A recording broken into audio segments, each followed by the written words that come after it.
Welcome to the Windows 10 or Windows and Computer channel mainly.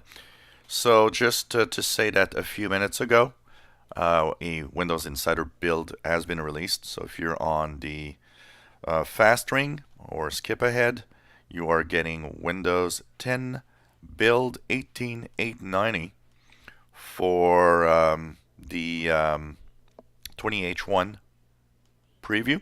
So check out the latest build. It was released just a few minutes ago, and of course we'll be checking out and posting our look and review later today.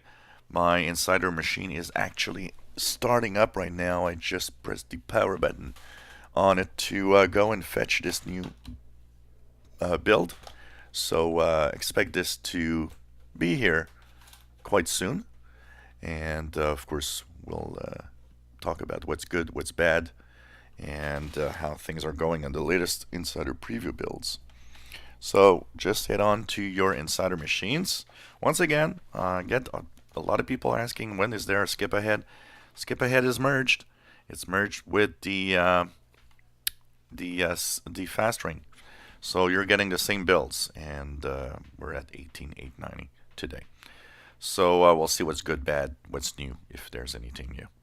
If you enjoy my videos, please subscribe, give us thumbs up, and hope that the install goes well. If you had problems installing the last time, try it now. Maybe this build will actually install okay. Maybe they fixed or tweaked some of the install problems.